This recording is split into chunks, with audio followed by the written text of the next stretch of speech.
할렐루야. 자, 옆에 있는 분 축복하도록 하겠습니다. 이 자리가 제일 가까운 자리입니다. 라고 축복하십시오. 예. 이제 레위기서의 말씀을 함께 나누고 있기 때문에 소위 말하면 레위기서의 말씀은 이후로 예수님이 다시 오실 때까지도 적용되는 기준이라고도 할 수 있잖아요. 그렇죠? 그래서 레위기의 말씀을 보면 이미 신약에 우리에게 오신 누구를 볼 수 있다고요?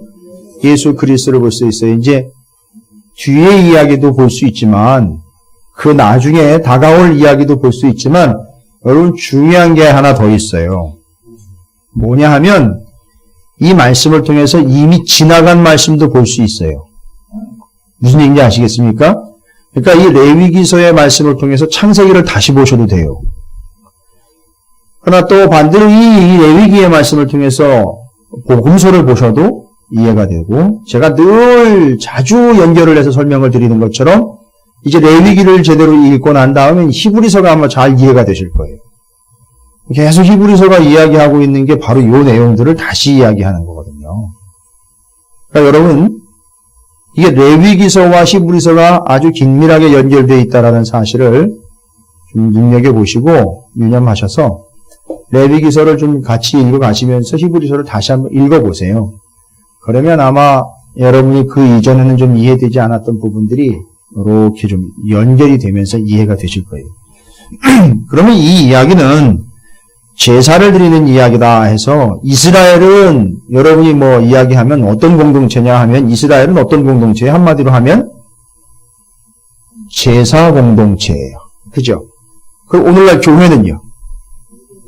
예배 공동체. 그래서 레위기를 잘 이해를 하셔야 돼요. 그러니까 오늘날 우리가 이제 예배하는 예배 공동체가 기원이 어디로부터 왔느냐 하면 바로 레위기 제사로부터 왔다라고 보시면 돼요. 그러니까 지금 우리는 제사를 드릴 개념이 아니라 제사를 통해서 우리의 정체성을 확인하는 거잖아요. 그죠? 이 구약의 유대인들은 제사 공동체였지만 그 제사의 본질을 우리가 알았잖아요. 제물 드림과 제물을 드리고 하나님과 가장 가까이에 있는 제사장의 위치와 불을 꺼트리지 않음에 대한 의미들이 다 연결이 됐으니 이제 우리 교회는 참으로 이 제사 공동체가 제사했던 모습을 통해서 우리는 어디에 집중해야 되는 거죠? 예배 드림에 집중해야 된다는 거죠. 하나님을 예배로 섬기는 것과 하나님과의 관계가 그러니까 어디에서 가까워지는 거예요? 예배 드림을 통해서 가까워지는 거예요. 그러니까 우리는 이 예배를 통해서 구원을 얻는다라는 개념보다는 이미 구원 얻은 자들이 하나님과 더 가까워지는 자리, 우리의 자리, 지켜야 될 자리, 나와야 될 자리, 꺼트리지 말아야 될 그 불과 같은 개념, 말씀, 진리, 그게 바로 여기 우리가 함께 앉아있는 이 자리가 되는 거예요. 그게 이제 예배 공동체의 의미예요.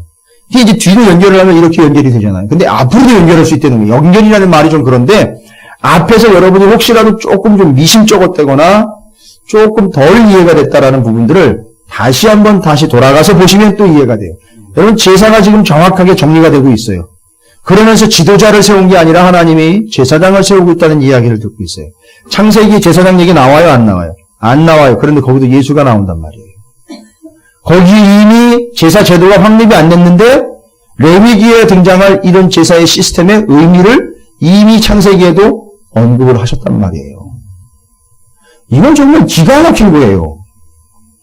그러니까 이게 이단이 이 성경을 보는 식으로 보면 평생 죽을 때까지도 전혀 깨닫지 못하고 가야 될 정말 놀라운 지경의 말씀들이 여러분이 이렇게 말씀들을 연결해 깨닫다 보면 여길 봐도 저길 봐도 하나님의 은혜와 뜻을 확인하고 발견할 수 있다는 거예요. 좀 한 가지만 얘기를 드릴게요. 아마 처음 희생의 제사라고도 볼 수 있을 거예요. 처음 성경에 나와 있는. 여러분 뭔지 떠올리십니까? 네, 가인과 아벨의 제사. 네. 그 이전에 제물이 하나가 더 나와 있어요.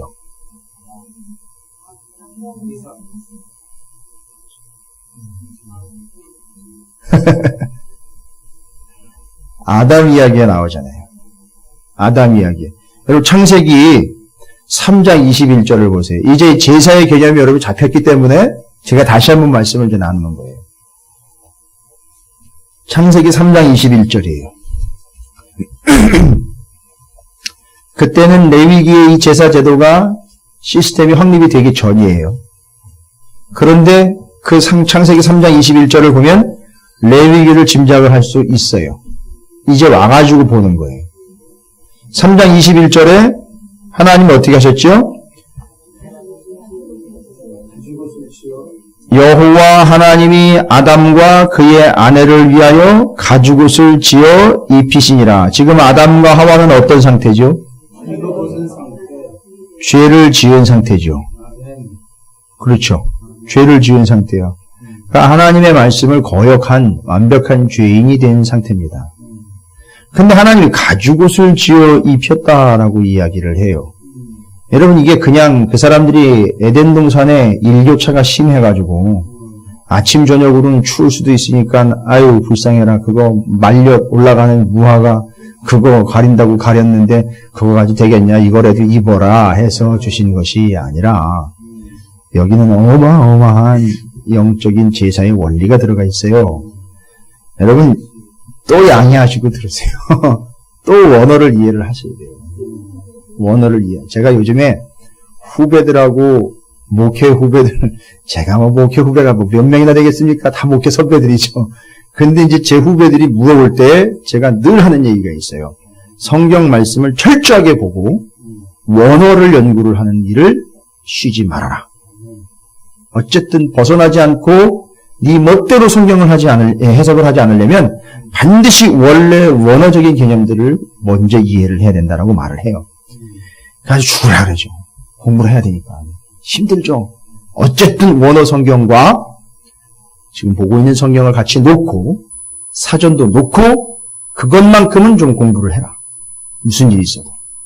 성경을 여러 번 보는데.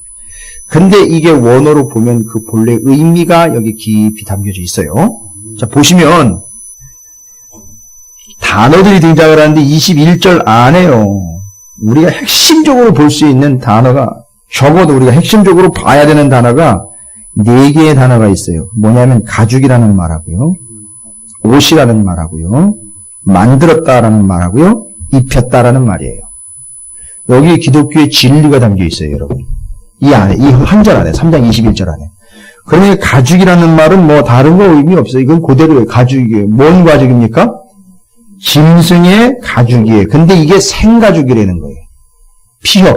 그러니까 잡은 지 한참 된 걸 가공을 해가지고 말려서 옷으로 입을 요양으로 잡았던 것이 아니라 이 가죽은 가죽을 위해서 만든 게 아니에요. 무슨 얘기냐 하면 가죽을 입히려고 가죽이 필요해서 하나님이 이 가죽을 만들어낸 게 아니고요. 가죽이 생긴 거예요. 어떻게 하다 보니 생긴 거예요? 그렇죠. 죽일 짐승을 죽이니까 이게 생긴 거예요. 그러니까 가죽을 목적으로 죽이신 게 아니라 죽일 요양으로 죽이신 거예요. 죽여서 이 가죽으로 그 사람들에게 입혀주려고. 근데 만들어서 입혔다 그랬어요. 이게 참 의미가 있어요. 하나님은 그걸 가죽 옷을 만들어서 입혔다 그랬어요. 가죽은 이제 이야기하건대 의미는 뭘 전제로 하고 있느냐면 짐승이 죽었다는 거예요. 생명이 들여졌다는 거예요. 근데 여기는 제사장이 없어요. 그죠? 그러니까 이거 직접 누가 하신 거예요? 하나님이 직접 하신 거예요. 예수를 누가 죽이셨어요? 하나님이 직접 죽이신 거예요. 이해가 되십니까? 직접 짐승을 죽였고 가죽이 나왔습니다. 그러면 그 가죽을 그냥 입혀도 되는데 이걸 뭘로 만들었어요? 옷으로 만들었어요. 하나님이. 대단하죠? 옷으로 만드신. 근데 그 옷이라는 말이요. 여러분 이거 성경에 여러 번 나옵니다. 옷. 히브리어로요. 케토네트라 그래요. 케토네트. 여러분 신약에 제일 쉽게 여러분 이해하시기 좋은 게 베드로가 감옥에 있다가 일어나 옷 입고 띠를 띠라고 그럴 때 천사가 와서 옷 입으라 그럴 때 있죠? 겉옷. 그 유대인들이 입는 겉옷을 케토네트라 그래요. 어떤 옷이에요? 그러니까 위로부터 아래로까지 통으로 되어 있는 옷 있죠? 그걸 케토네트라고 부른다고요. 유대인들의 정통 복장 있잖아요. 예수님도 입고 다니셨던 거. 그 옷을 케토네트라고 그래요. 근데 그냥 하나님께서 짐승을 죽여서 나온 그 가죽으로, 가죽은 아직 옷이 아니에요. 그걸 뭘로 만들었다고요? 케토네트로 만들어서 입힌 거예요. 그러니까 그냥 뭐 미니스커트 내지는 조끼가 아니에요.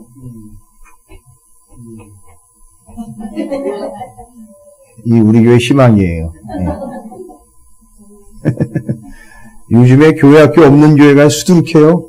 예, 그 비전이 있는 거죠. 자, 그러니까 그 케토네트라는 옷은 유대인들이 늘 입고 다니면서 뭘 떠올리는 거예요? 이 사건을 떠올리는 거예요. 여러분, 그냥 전통이 아니에요. 생활 습관이 아니라고요. 그 사람들이 아예 그 옷의 이름의 명칭을 케토네트라고 붙인 건 어디로부터 온 거냐면 창세기 3장 21절부터 온 거예요. 자기들이 늘 입고 다니고 있는 거예요. 누가 죽었는데 죽은 것의 껍데기를 통해서 나를 입혀서 주신 하나님의 은혜를 매일 입고 다니고 있다는 개념으로 입고 다니고 있는 거예요. 그게 기독교의 기본 원리가 거기 담겨 있다는 거죠. 근데 이게 알고 봤더니 창세기 3장 21절에 그 누군가의 짐승의 죽음으로 인하여 나온 가죽을 옷으로, 그러니까 그냥 가죽을 덮어준 게 아니라 가려주기 위한 용도의 옷으로 만드신 거예요, 하나님이. 왜요? 아담과 하와는 어떤 상태니까? 죄를 지은 상태니까 그걸 어떻게 주려고요? 덮어주고 가려주려고요. 그래서 케토네트로 만들어가지고 입혔는데, 바로 이 케토네트라는 옷이라는 이 단어가 원래 가지고 있는 뜻이요. 케토네트라는 말의 뜻이 가리우다라는 뜻이에요, 원래. 케토네트라는 말. 그 옷으로 되어 있는 케토네트가. 가리우다. 근데 이게 사용하지 않는 어근에서부터 왔어요. 그러니까 자주 또 사용하지 않는 말인데, 요럴 때 사용을 하는 거예요. 그래서 그 케토네트, 옷이라는 말은 히브리어로 케토네트 뜻은 가리다, 숨기다, 가리우다 이런 뜻인 거예요. 그러니까 옷이 목적이 아닌 거죠? 목적은 뭐예요? 가리는 거예요. 누구를 가리는 거예요? 아담과 하와 본질적으로 죄인을 가리기 위해서 하나님이 옷을 만드셨어요. 근데 그 옷을 만들기 위해선 전제가 있었어요.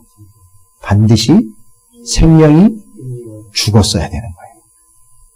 이게 기독교의 원리인 거예요. 생명이 죽어야 그들의 죄를 가릴 수 있는 케토네트가 생기는 거예요. 그럼 그걸 덧입는 거예요. 위에다 덧대는 거예요. 덧입는 거예요. 그래서 예수를 덧입고 예수를 옷 입는다고 얘기한 거예요. 그래야 사는 거예요. 이게 여기부터 나온 거예요. 그래서 옷이에요. 만들다라는 단어는요, 더 기가 막힙니다. 하나님이 만들다라는 단어를 이렇게 실로 이렇게 꿰매가지고서 했던 게, 제가 저쪽 충남 서천 쪽에 살 때, 목회를 할 때, 군산에 가죽 가공을 기가 막히게 하는 그 세탁소 주인이 있었어요. 근데 이분은 가죽 전문이에요. 가죽 재단을 얼마나 잘하는지 온 동네에 소문이 났어요. 그래서 가죽이 시원찮은 게 하나 있었는데요. 맞지 않아가지고. 이걸 버리기는 그래도 갖다 줬더니만 제 몸에 딱 맞게 아주 멋있게 재단을 해줬어요. 지금도 가지고 있어요. 예. 언젠가 제가 입고 한번 올게요. 한번 보세요. 자, 하나님을 그런 식으로 이렇게 바느질 해가지고선 재단하는 개념에 만들었다는 개념이 아니라, 여기 만들었다라는 말은 그 케토네트 있잖아요. 그 가리우기 위하여 만든 건데, 가리우려고 만들다라는 말은 히브리어로 아사라는 말이에요. 아사. 그런데 그 뜻이 뭐냐면 준비하다, 공급하다, 임무를 맡다, 성취하다, 제공하다 이런 뜻이 있어요. 그러니까 그걸 케토네트를 제공을 한 거예요. 하나님은 그 케토네트를 제공할 임무를 맡으신 거예요. 그리고 그걸 통해서 준비하고 있다가 그 옷을 공급을 해주신 거예요. 그래서 그걸 입은 거란 말이에요. 아담과 하와가. 입었기 때문에 안 죽은 거예요. 이해가 되십니까? 그 죄가 가려지게 된 거라고요. 그런데 더 기가 막힌 단어는 입히시다라는 단어예요. 입히시다. 보세요. 이게 지금 아담과 하와가 한 게 아무것도 없어요. 보세요. 아담과 하와한테 뭘 달라고 요구하신 것도 없고 아담과 하와가 손가락 하나도 까딱한 거 없어요. 그렇죠? 그러니까 전적인 하나님의 은혜예요. 이 존재는 완벽한 죄인이에요. 그런데 짐승을 죽이셨습니다. 케토네트를 떼셨어요. 그거를 가리우기 위한 용도의 케토네트로 공급을 하시고 준비를 하셨어요.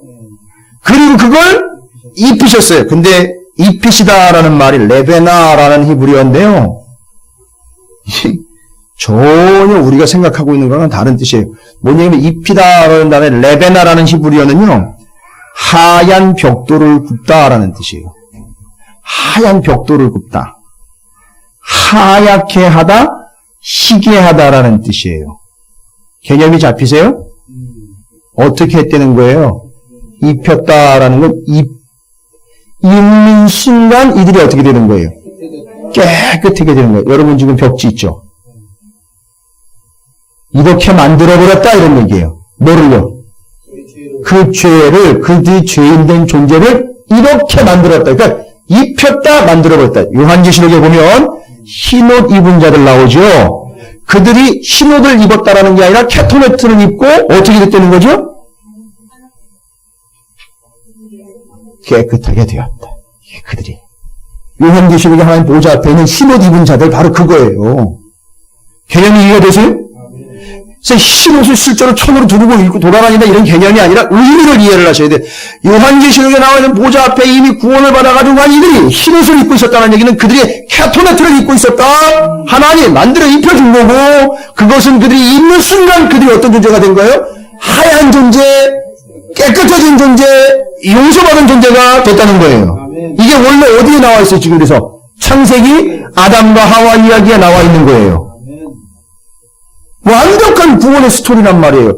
이게 앞으로 등장하게 될 뭐를 예표하고 있어요? 예수. 그런데 중간에 지금 예수를 또 예표하려고 누구를 세웠어요? 제사장이란 말이에요. 제사장이 드리는 제사. 그러니까 창세기 3장 21절은 레위기에 나올 제사, 제도를 이미 언급을 하고 있는 거고 그 제사는 앞으로 예수를 이야기한다는 걸 이야기하고 요한계시록에 가보면 그들이 구원받은 자라는 걸 확인시켜주고 있는 거예요.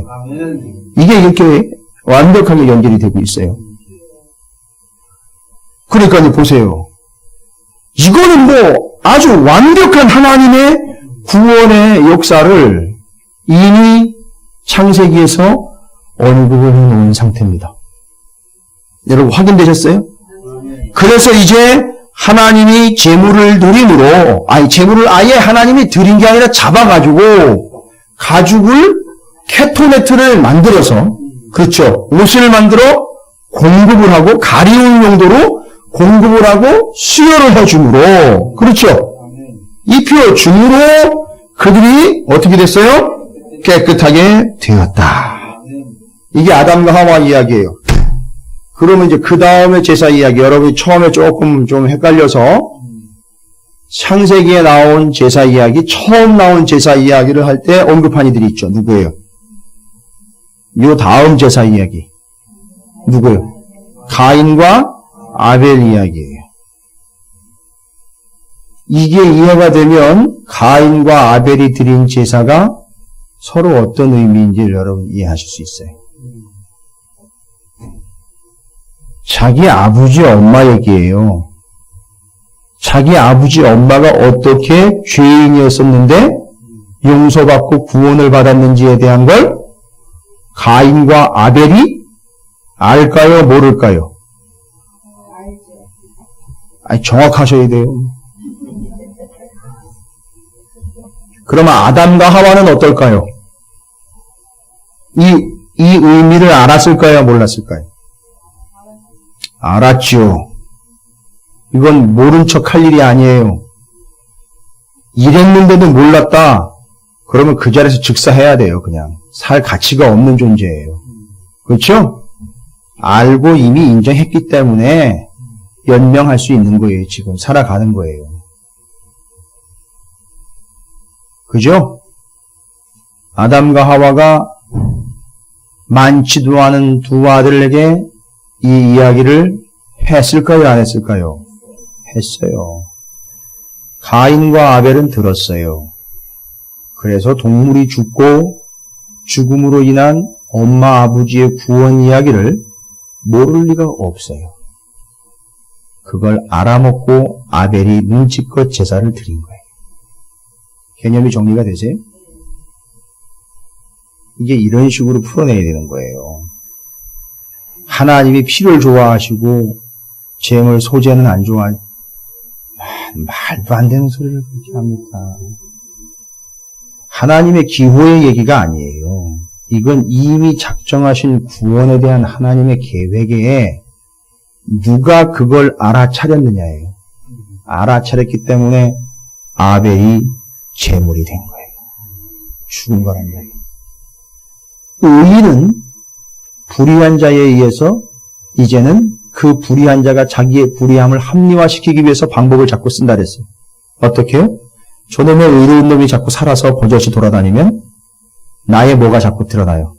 불의가 드러나니까, 죄가 드러나니까 어떻게 해야 돼요?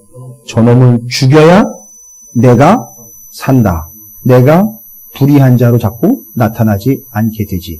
해서 죽이는 거예요. 예수가 그렇게 죽은 거예요. 여러분, 이게 정리가 되십니까?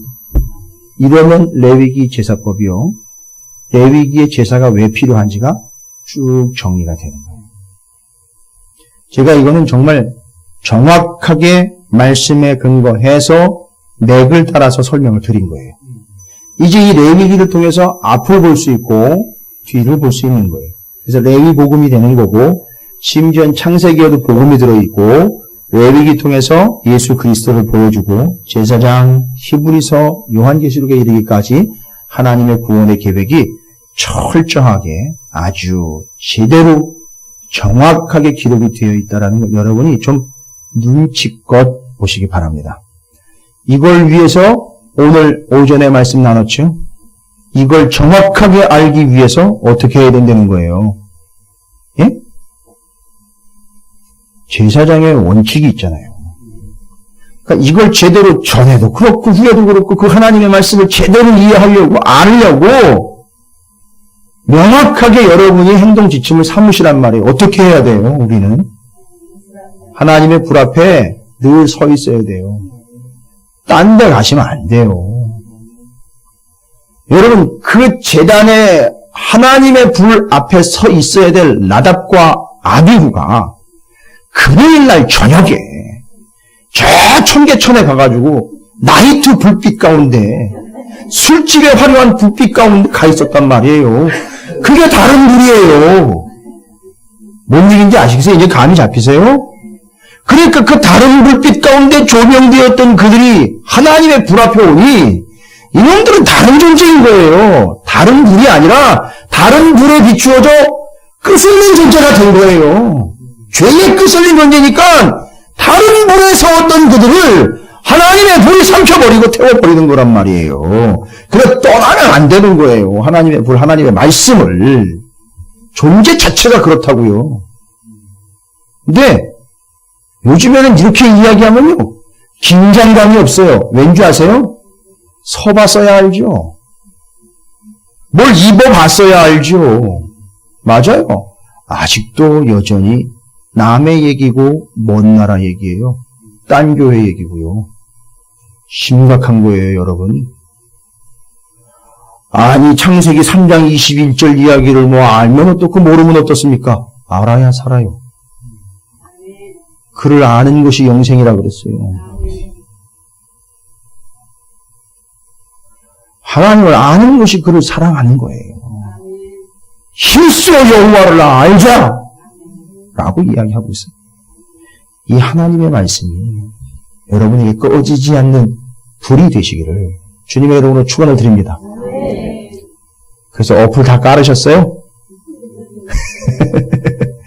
그렇게 깔아서 늘 곁에 두시고 켜놓으시면 불이 타는 것과 같은 그런 의미로 여러분이 늘 말씀에 귀를 기울이시고 그 말씀 앞에 서시기를 주님의 이름으로 축원을 드립니다. 아멘. 요 말씀은 창세기 31장과 레위기 지금 말씀을 연결하고 있으니까 다시 한번 잘 정리를 해 놓으시고 정확하게 기독교의 기본 진리 창세기에 나와 있는 것들을 레위기와 연결했으니까 나중에 그 이전에 설교 말씀 드릴 때에 이미 가인과 아벨의 삶에 있어서 그 첫 새끼를 드렸다는 아벨의 자세히 그 동사가 미완료 동사라 그랬어요.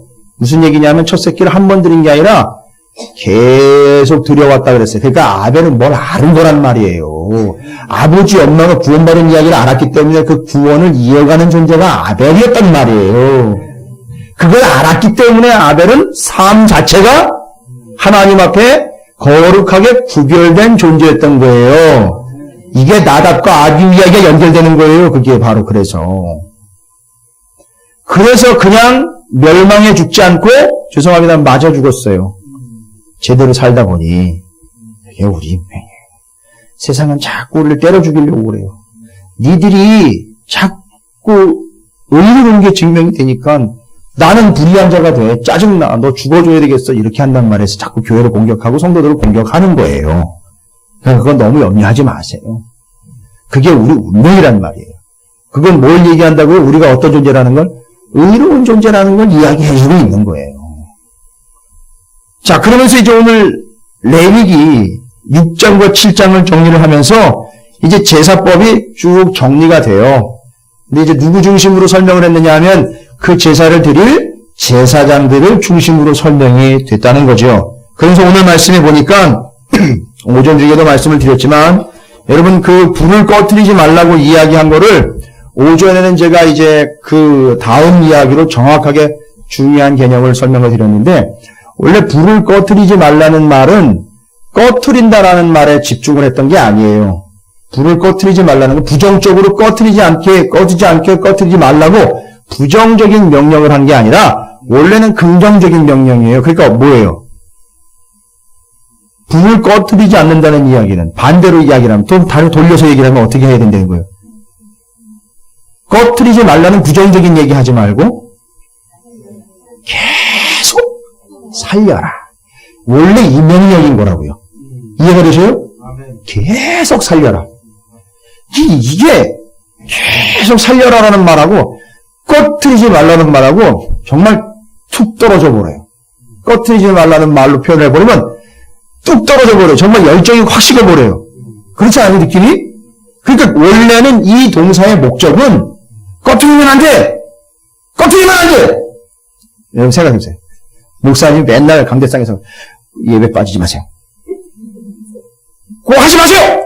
이렇게 얘기하는 걸로 하고 계속 은혜 받으시기 바랍니다 하는 거하고 뭐가 차이가 있어요? 엄청난 차이가 있죠? 그러니까 하나님이 그 꺼뜨리지 말라는 얘기는 하지 말아라 얘기냐면 아니라 제발 이 불을 끝까지 살려라, 피워라, 또 피워라, 또 살려라, 또 피워라 이렇게 얘기하는 거예요. 그러니까 뭔 얘기예요? 늘 말씀을 잊지 말아라, 멀리 떨어뜨리지 말아라 아니라 계속 붙잡아라, 계속 펼쳐라, 계속 읽어라, 계속 들어라, 계속 배워라, 계속 말씀을 받아라 이 얘기인 거예요. 꺼뜨리지 말라는 얘기는. 이 긍정적으로 여러분이 받아들이시면 돼요. 그렇게 받아들이시면 됩니다. 그러면서 제사장이 이제 하나님 앞에 제물을 가져온 예물로 제물을 드리는 것에 대한 이제 원칙을 이야기하는데 여기 보면 백성들과는 달리 제가 좀 전에 오전에도 말씀드렸는데 제사장들은요 자신들의 먹을 거며 입을 거 마실 거 그것들을 자신들의 먹을 것, 입을 것, 쓸 것을 위해서 일하는 존재가 아니었었어요. 정확하게 여러분이 이해하셔야 돼요. 제사장은 진짜 자기가 먹고 자기가 입고 자기가 쓸 것을 위해서 일을 하는 존재가 아니었었어요. 하나님과 백성들을 위하여 일하는 자였었어요. 그러니까 먹고 입고 쓸 것은 어떻게 된 거예요? 자연적으로 그냥 공급이 된 거예요. 많건 좋건 좁건 나쁘거니 아니에요. 단 정확한 건 하나 있어요. 정결한 거라는 거죠. 그죠? 깨끗한 거라는 거 아니에요. 흠없는 거잖아요. 왜 흠없는 걸 먹어야 돼요? 제사장이니까요. 제사장은 누구예요? 하나님에게 드리는 자일 뿐만 아니라 예수님의 예표예요. 그러니까 흠이 없는 것으로 흠이 없는 자가 돼야 되는 거예요. 예. 예수를 흠집 내는 거예요. 그렇게 되면. 자, 그래서 자신을 삶을 위해서, 자기의 재산을 위해서, 자기의 먹거리와 떼거리와 자기의 유익과 자기의 재산을 위해서, 자기의 부동산을 위해서 제사장은 그것들을 목적으로 일하지 않는다는 거예요. 정확하게 얘기했죠. 소재 재물 때문에 이제 이야기될 때 위임식이며 소재 드리는 거 이야기할 때 이미 다 언급됐어요. 그죠? 제사장은 전적으로 백성들이 가지고 오는 재물에 의존을 해서 생계를 유지할 수밖에 없어요. 그렇죠? 그러니까 보나마나 백성들이 제대로 하나님과 가까워 제사를 똑바로만 드린다면 그 땅 가운데 굶는 제사장은 한 사람도 없을 거예요. 사사기 때는 굶고 돌아치는 제사장들이 수두룩했다는 거예요. 자, 그러면 그 당시에는 사사시대 때는 뭐 하지 않았다는 거예요? 제사하지 않았다는 거예요. 뭐 영락 없습니다. 자, 그런 결과들이 다 나오는 거죠. 제사장들도 만약에 이런 계산적인 생각이 들어가는 순간 제사장들도 제사를 소홀히 하고 자기의 생계를 직접 챙기고 싶은 유혹이 있을 수도 있어요. 그렇죠. 내가 손해보면서 이거를 해야 돼? 내지는 나도 야 나중 대비하려면 이런 거 저런 것도 해야 될 텐데 이런 마음이 들 수 있어요. 그죠? 실제로 그렇게 하는 사람도 있고요. 뭐 솔직하게 말씀드려야죠. 그래서 목회하면서 노후 대책하는 분들 많이 있어요. 예, 대책해야죠. 뭐 그렇죠. 자기가 자기를 봐도 대책이 없거든요. 그러니까 나중 대비해야 돼요. 그런 사람들이 있어요, 분명히. 근데 제사장 쪽으로 이야기하자면 그건 전혀 옳지가 않은 거예요. 맞지 않은 건데. 그러니까 자기가 자기 것을 챙기려고 하는 유혹이 빠져들고 그렇게 될 수도 있어요. 그런데 하나님께서는 제사장들에게 그렇게 하지 말라는 거예요. 자, 제사에 힘써라. 그러면 이 모든 걸 내가 책임져 줄게. 이 모든 걸 내게 대해 줄게. 너 제사만 책임져. 그것만 집중해. 그러면 그 모든 것을 내게 더해 줄게. 여러분 뭐 기억나세요? 너희는 먼저 그의 나라와 그의 의를 구하라. 그러면 이 모든 것을 너희에게 더하시라. 어디서부터 나온 것 같아요? 여기서 나온 거. 제사장이 됐을 때. 여러분 그냥 여러분 제사장 아니려면요. 그냥 너희는 먼저 네 통장과 네 자동차를 구할지라. 그리하면 거기서 멈출지니라. 이렇게 돼버리는 거예요. 이해가 되셔요? 근데 우리 제사장이기 때문에 너희는 먼저 그의 나라와 그의 의를 구하라. 너희는 먼저 제사만 챙겨라. 그러면 먹거리는 자동적으로 공급될 거니. 이게 된 거예요. 이게 거기서부터 이게 나온 거예요. 그러니까 이건 제사장들한테 해당되는 사건이에요. 제사장들한테 해당되는 사실이에요. 정확하게 정리하시기 바랍니다. 너희는 먼저 그의 나라 곧 제사와 하나님 앞에 드림을 생각해라. 그리하면 이 모든 것을 너희에게 다시 이건 제사장 나라의 원리입니다. 그래서 이 원칙을 지키는 게 중요합니다. 먹을 것, 입을 것, 쓸 것의 염려가 아닌 온전히 하나님께 가까이 나아가 제사함으로 하나님만을 온전히 섬기고 드림이 원칙이 되는 나라. 그게 제사장 나라. 그런 존재들은 제사장들. 할렐루야. 이게 우리의 삶의 원칙과 여러분의 가치가 되시기를 주님의 이름으로 축원을 드립니다. 고뇌운 거에서 6장, 7장이 그렇게 내용이 계속 진행이 되고 있는 제사장이 누구냐? 제사장은 어떤 존재냐? 어떻게 제사하는 존재며 어떻게 사는 존재인지 아느냐? 이야기하는 거예요. 떠나지 말아라. 여기서 그 거룩한 재물을 여기서 먹어라. 떠나지 말아라. 꺼뜨리지 말아라. 섞어먹지 말아라. 착각하지 말아라. 이게 하나님이 말씀하셨던 내용이에요. 그러면서 이제 제사의 규례 중에 화목제에 대한 제사의 내용들이 또 뒤에 소개가 되고 있어요. 그죠? 화목제에 대한 내용. 여러분, 화목제에는 두 가지 이유 있는 화목제의 규정이 있는데요. 자, 두 가지 경우에 화목제를 드린대요. 첫 번째 경우는 완전히 감사한 일이 있을 때 화목제를 드린답니다. 두 번째는요, 서원함이나 자원함으로 하나님 앞에 제사를 드린대요. 이게 화목제의 두 가지 경우인데, 첫 번째 감사함으로 드리는 거, 여러분 이 감사함으로 드리는 건 그 사람한테 무슨 일이 있었다는 거죠? 감사한 일이 있었다는 거예요. 그래서 감사한 일이 있으면 자기가 제물을 드려서 여러 사람들과 함께 그 제물을 나누어 먹는 거예요. 그런데 이 제물은요, 절대 그 하루를 넘기면 안 돼요. 그날 다 먹어 치우려는 거예요. 이튿날까지 남겨뒀다가 먹는 것 때문에 싸움 나지 않게 하는 거예요. 먹거리 때문에 시험 들지 말게 하는 거죠. 그리고 가져온 사람은 이게 내가 가져온 건데 너는 왜 먹고 쟤는 왜 먹고 이런 식의 개념이 되지면 안 된다는 거죠. 그래서 그날 다 먹고 싹 정리해버리려는 거예요. 이게 화목제물 중에 첫 번째 감사한 일이 생겼을 때 이야기예요. 그러니까 감사한 일이 생기면 화목제물로 나눠 먹어요. 그게 원칙이에요. 혼자만 먹지 말고요. 여러분, 감사한 일이 있으면 같이 나눠 먹자고요. 아멘. 혼자만 드시지 마시고요. 아멘. 그렇게 하실 거죠? 아멘. 예. 그 다음날까지 먹자 이렇게 얘기 안 할 테니까 그냥 감사한 일이 있으면 함께 화목하게 나눠 먹자고요. 그것 때문에 시험 들지 않도록 단 거기서 먹고 끝내잔 말이에요. 그죠? 감사하니까. 이게 감사의 경우에 하나님께 드리는 화목제의 예물이에요. 그러니까 여러분, 여기 계신 모든 분들이 감사한 일로 하나님 앞에 감사를 드린다면 우리 공동체 안에 굶어 죽는 사람이 있을까요? 없을까요? 단 한 사람도 없어요. 따라서 예배를 똑바로 드리고 화목제를 제대로 드리면 제사장만 먹고 사는 게 아니라 온 공동체가 다 먹고 살 수 있는 거예요. 건강한 공동체가 되는 거예요. 무슨 얘기인지 아시겠어요? 제대로 제사가 드려지면, 오늘날 말로 하면 제대로 예배가 드려지면 그 공동체는 산되는 거예요. 반대로 형식적인 예배가 되고 예배의 본질을 잃어버리고 예배가 세상 곳의 누룩으로 완전히 오염돼 버린 이런 상태의 예배는 들이나 마나 거기 있는 사람들은 다 예배를 드리면서 뭐 하는 거예요? 죽어가는 거예요. 썩어가는 거예요. 피골이 상접해 가는 거예요. 먹을 게 없어요.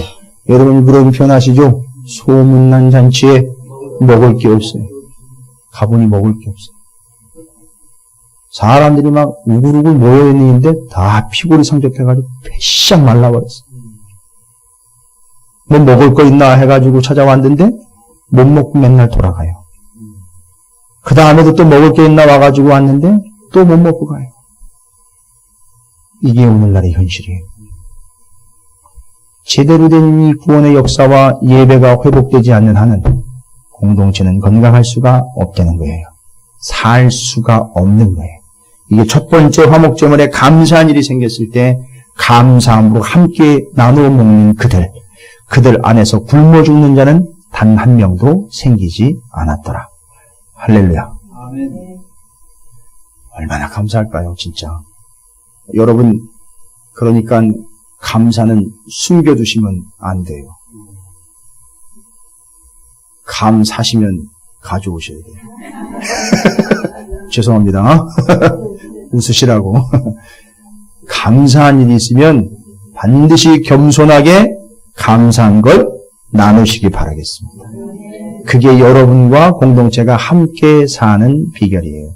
자, 두 번째 경우는요, 화목제의 두 번째 경우는 서원이나 자원함으로 드리는 경우예요. 이 서원이나 자원함으로 드리는 예물은 하루가 아니라 정확하게 이야기하면 이틀 갑니다. 그리고 셋째 날까지는 그 제물을 두고 먹지 말라 그래요. 그렇게 되면 가증한 게 되기 때문에 근데 이상하게 보면 감사한 일은 한 날이면 다 먹어 치우라고 그러고요. 서원이나 자원하면요. 서원이나 자원하면 하루 먹고 또 혹시 못 먹은 사람들이 있을 수 있으니까 이틀까지 시간을 유예를 해서 3일째까지는 안 되고 이틀 동안 충분히 나눠 먹으라는 거예요. 여러분 이걸 왜 이렇게 하는 걸까요? 서원이나 자원하는. 그럼 서원과 자원이라는 말의 의미를 이해를 하셔야 돼요. 서원은 뭐예요? 하나님과 약속한 거예요. 자기가 결심한 거예요. 결단한 거라고요. 그런데 혼자 속으로 결단을 해가지고 혼자 쓱 닦고 가다가 아이고 가다가 보니까 안 될 것 같네 해서 취소. 이게 안 돼요. 왜요? 다 나눠 먹었으니까요. 그리고 충분히 나눠 먹었어요. 그러니까 거의 공동체에 있는 모든 사람들이 저 사람이 하나님과 약속한 거를 알고 있는 거예요. 이야, 하나님 기가 막혀요. 그죠?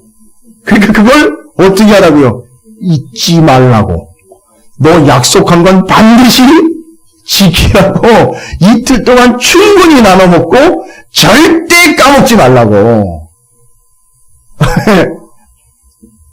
왜요? 하나님이 조금 치사하세요?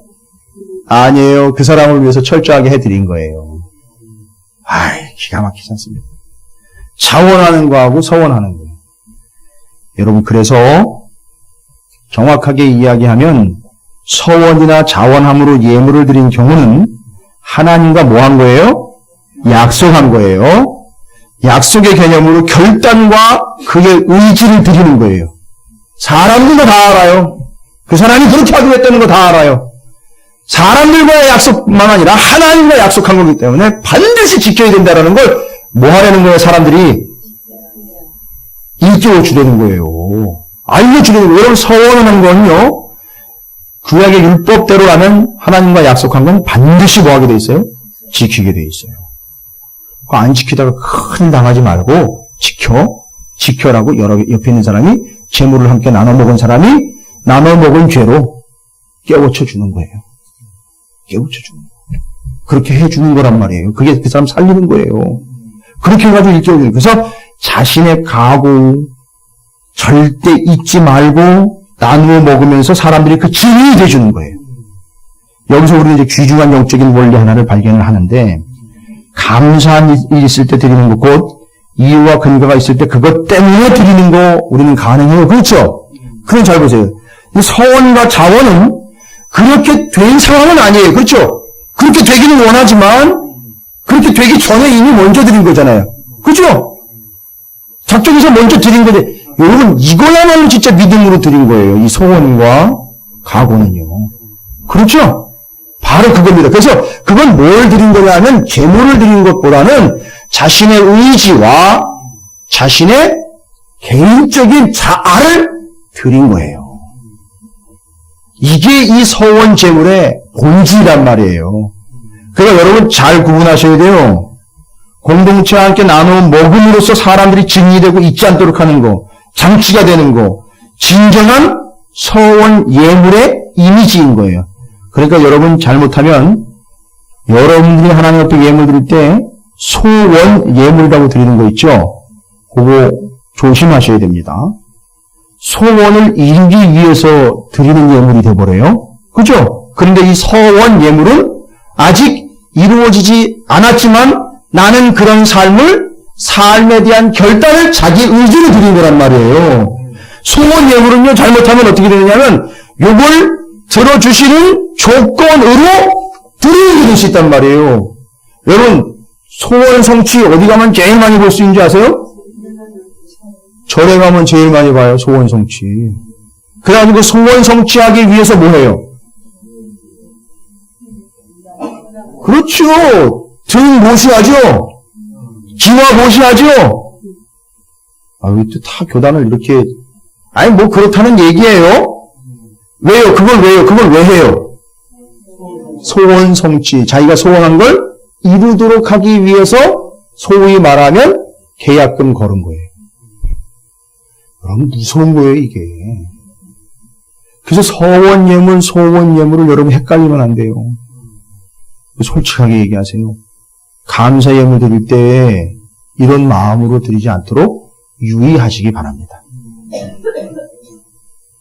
서원 예물 차라리 하나님 내가 하늘이 두 쪽이 나도 1년 52주 예배 반드시 드릴 수 있도록 결단하오니 지켜주십시오. 해서 드린다면요, 하나님이 지켜주실까요? 안 지켜주실까요? 저는 지켜주실 거라고 믿습니다. 왜요? 그거 뭐 자기가 뭐 계산해가지고 장사해가지고 뭐 이득 보려고 그러는 거 아니잖아요. 하나님과 가까이 하려고 하는 그의 의지의 결단, 자신의 의지를 드림, 자신의 결정, 자신의 의욕을 드림, 열정을 드림이잖아요. 그거여야지 돈을 들여서 그걸 받으시고 대가로 이루어주는 거, 이거 아니에요. 그건 소원 성취예요. 여러분, 우리는 소원 성취 종교가 아니에요.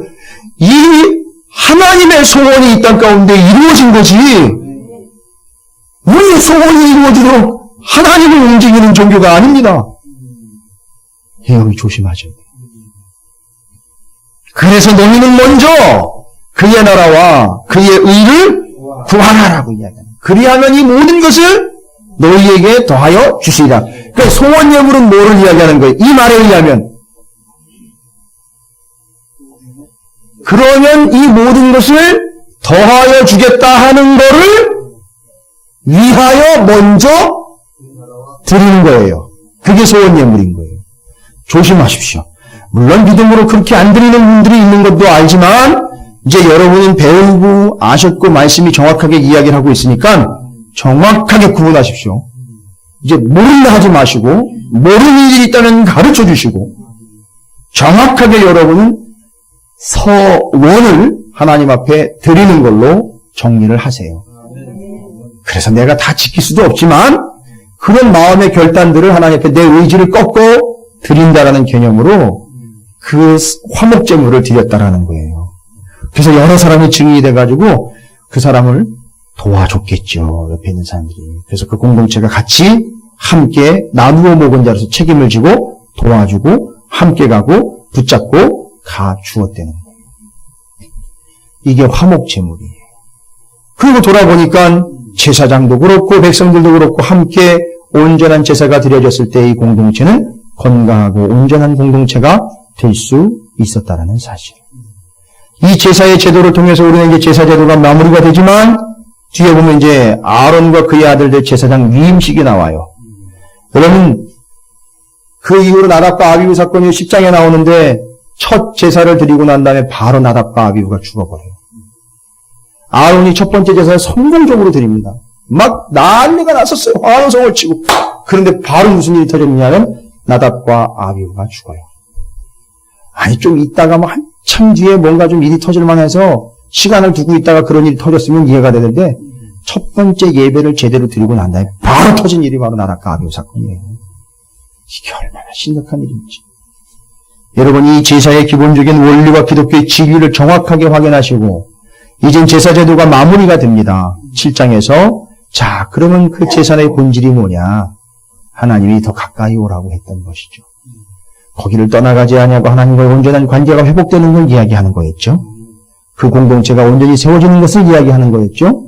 그리고 하나님 앞에서 우리가 온전한 제사장으로 세상 끝날까지 책임을 다하는 우리의 책임에 대해서 이야기했던 거예요. 그러니까 그 제사를 연구하실 필요가 없어요.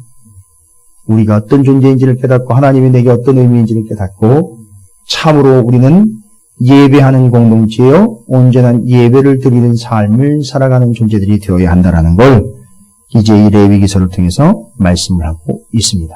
그리고 그 레위기서에는 제사법을 드러내려고 한 것이 아니라 예수 그리스도를 드러내려고 했다는 사실. 여러분, 이제 맺은 말 1, 2가 정확하게 여기까지가 내용이 정리가 된다는 걸 이야기하고 있죠.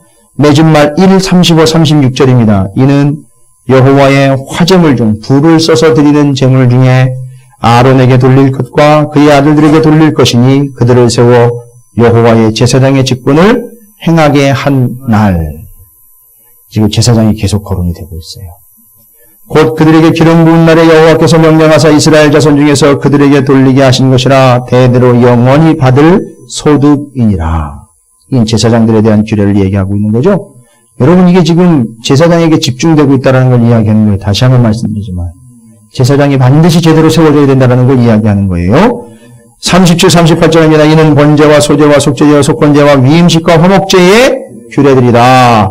여호와께서 시내 광야에서 이스라엘 자손에게 그 예물을 여호와께 드리라 명령하신 날에 시내산에서 이같이 모세에게 명령하셨더라. 모세에게 명령을 하고 제사장을 세워서 이제 앞으로는 제사장이 이끌어가는 나라 이스라엘 되게 하겠다라는 말씀을 정확하게 여러분이 간파하시고 이제 여러분이 왕과 지도자와 또 권력을 가진 자로서 이름을 떨치는 자로서 왕이 되려고 하는 순간 여러분은 성경을 거꾸로 가지고 가게 되는 거예요. 여러분은 이제 하나님의 계획 안에서 무엇으로 세움을 받아야 되느냐 하면 제사장들로 세움을 받아야 한다는 사실입니다. 6장, 7장을 통해서 제사장이 무엇을 하는지를 정확하게 정리하시고 오전 설교의 내용이 정확하게 연결되면서 창세기 3장 21절에 하나님이 이미 희생의 제물을 통하여 계획하신 바를 온전히 이루어가는 일에 온전한 통로로 세운 제사장처럼 여러분들이 그런 존재로 이 땅을 살아가시면서 사명을 완수해 내시기를 주님의 이름으로 축원을 드립니다. 아멘.